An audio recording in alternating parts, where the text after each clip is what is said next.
ജീവിതത്തിൽ മനസ്സമാധാനം കിട്ടാൻ ഈ 2 കാര്യങ്ങൾ ചെയ്യുക. ആരുടെയും ആരും ആകാതിരിക്കുക. ആരെയും നിങ്ങളുടെ ആരുമാക്കാതിരിക്കുക.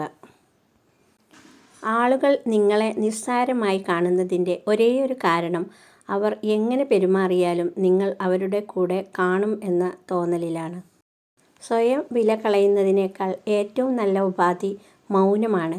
ആർക്കും പരാതിയോ പരിഭവമോ ഉണ്ടാകില്ല. മൗനമാണ് കുത്തിനോവിക്കുന്ന എല്ലാ ചോദ്യങ്ങൾക്കുമുള്ള മറുപടി. നിങ്ങൾക്ക് തെറ്റ് പറ്റിയാൽ അത് സമ്മതിക്കുക. നിങ്ങൾ ചെയ്തത് ശരിയാണെങ്കിൽ അഭിപ്രായം പറയാതിരിക്കുക. രണ്ടും മറ്റുള്ളവർക്ക് നിങ്ങളിലുള്ള വിശ്വാസം വർദ്ധിപ്പിക്കും. കണ്ണു നിറച്ച ഓർമ്മകളെ സൂക്ഷിച്ചു വയ്ക്കണം. അതോർത്ത് വീണ്ടും കരയാനല്ല, ജീവിതത്തിൻ്റെ യാഥാർത്ഥ്യങ്ങളിൽ ഒരിക്കൽ കൂടി തോറ്റുപോവാതിരിക്കാൻ വേണ്ടി മാത്രം.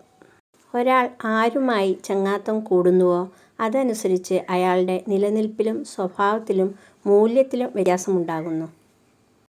വിശ്വാസം ഉണ്ടെങ്കിൽ നിശബ്ദത പോലും മനസ്സിലാക്കപ്പെടും. വിശ്വാസം ഇല്ലെങ്കിൽ എല്ലാ വാക്കുകളും തെറ്റിദ്ധരിക്കപ്പെടും. പരസ്പര വിശ്വാസമാണ് ബന്ധങ്ങളുടെ ആത്മാവ്. നിങ്ങൾ ചെയ്യുന്നത് ശരിയാണെന്ന ഉറച്ച വിശ്വാസം നിങ്ങൾക്കുണ്ടെങ്കിൽ അത് മറ്റുള്ളവരെ ബോധ്യപ്പെടുത്തേണ്ട ആവശ്യമില്ല. നമുക്കാരുമില്ല എന്നോർത്ത് ദുഃഖിക്കുന്നതിലും നല്ലത് നമ്മൾ ആർക്കും ഭാരമാകുന്നില്ല എന്നോർത്ത് സന്തോഷിക്കുന്നതല്ലേ. ആരും നിങ്ങളുടെ കണ്ണീരിനെ കാണില്ല. ആരും നിങ്ങളുടെ സങ്കടത്തെ ശ്രദ്ധിക്കില്ല. ആരും നിങ്ങളുടെ വേദനയെ മനസ്സിലാക്കില്ല. പക്ഷേ എല്ലാവരും നിങ്ങളുടെ തെറ്റിനെ കണ്ടെത്തും. ഏറ്റവും കൂടുതൽ നിറങ്ങളുള്ളത് മഴവില്ലിനാണെന്ന് പറയുകയാണെങ്കിൽ നിങ്ങൾക്ക് തെറ്റി. ഏറ്റവും കൂടുതൽ നിറങ്ങളുള്ളത് മനുഷ്യ മനസ്സിനാണ്.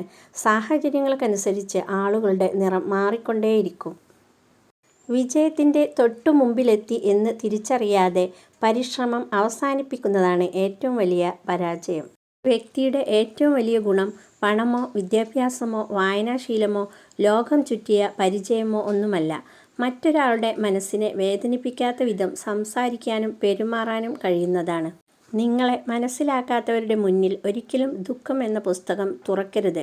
കാരണം പരിഹാസം എന്ന അർത്ഥമേ ആ വരികൾക്ക് ഉണ്ടാകൂ.